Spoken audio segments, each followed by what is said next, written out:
Bonjour! Au sommaire de ce Mag Info, nous en saurons plus sur le don d'ovocytes avec l'éclairage de notre expert, le docteur Claire Devienne, médecin référent en AMP à l'Agence de la biomédecine. Nous écouterons aussi le témoignage de Reine qui nous dira pourquoi elle a donné ses ovocytes. Enfin, nous répondrons aux principales questions que vous vous posez sur ce don.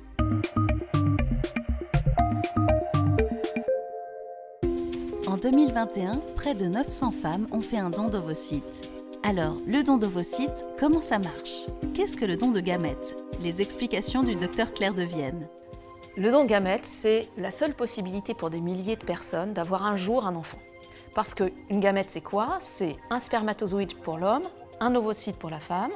Et pour fabriquer un embryon, il faut la rencontre d'un spermatozoïde et d'un ovocyte.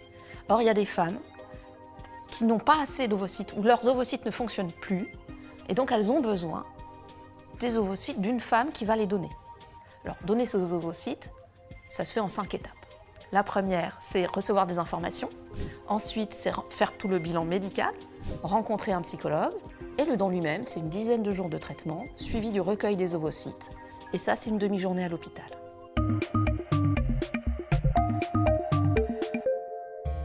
Reine est une jeune maman d'un petit garçon. Elle a récemment donné ses ovocytes. Elle nous explique les raisons qui l'ont conduit à effectuer ce geste solidaire.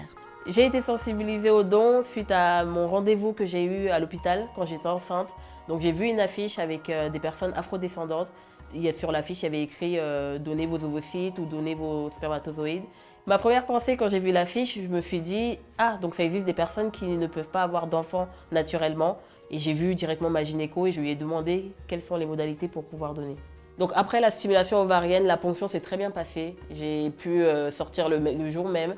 J'ai pas eu de complications justement. Et aujourd'hui, je vais très bien. J'ai pu reprendre mon cycle menstruel normalement. Et je souhaite avoir d'autres enfants. Donc ce n'est pas un frein à avoir d'autres enfants.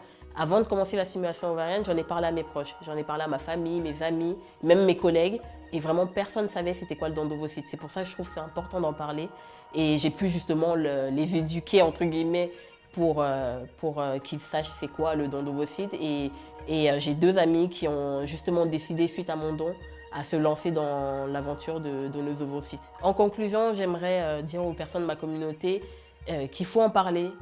On n'est pas forcément pour ou contre le don, c'est pas ça la question, il faut juste échanger là-dessus. Mais encore plus quand j'ai su qu'il y avait des afrodescendantes et des asiatiques qui attendaient beaucoup plus que les autres pour avoir un don d'ovocytes.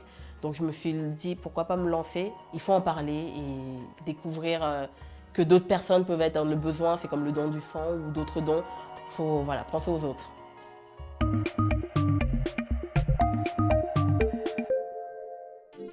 On entend certaines informations contradictoires sur le don d'ovocytes. Ce micro-trottoir est donc l'occasion pour le docteur Devienne de répondre à vos interrogations. Si je donne mes ovocytes, est-ce que cela aura un impact sur ma fertilité après? Par exemple, est-ce que cela peut réduire mes chances d'avoir un enfant naturellement derrière? Je me pose vraiment la question. Camille, je vais vous rassurer, le fait de donner vos ovocytes ne va pas réduire vos chances d'avoir une grossesse naturellement après. La raison, c'est qu'à la naissance, on a un stock d'ovocytes. Après la puberté, chaque mois, une petite partie de ce stock est utilisée jusqu'à la ménopause.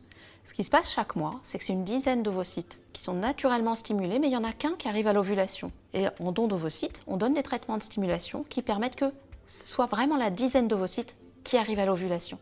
Donc on ne va pas puiser dans le stock. J'ai entendu dire qu'une receveuse pouvait attendre 2 ans ou même plus avant de recevoir un don. Est-ce que c'est vrai? Mélanie, vous avez raison. Malheureusement, en ce moment en France, le délai, quand on a besoin d'ovocytes, il est encore trop long. Il est de 1 à 2 ans, parfois plus. Parce qu'il y a des milliers de femmes en France qui ont besoin d'ovocytes d'une donneuse. Je vous encourage vraiment à réfléchir au don. Pour donner, il faut avoir moins de 38 ans et être en bonne santé. Faire un don d'ovocytes ou de spermatozoïdes, c'est donner à des personnes l'espoir d'être un jour parents. Aujourd'hui plus que jamais, elles comptent sur vous. Et c'est un geste solidaire et gratuit. Rendez-vous sur dondovocytes.fr et dondespermatozoïdes.fr.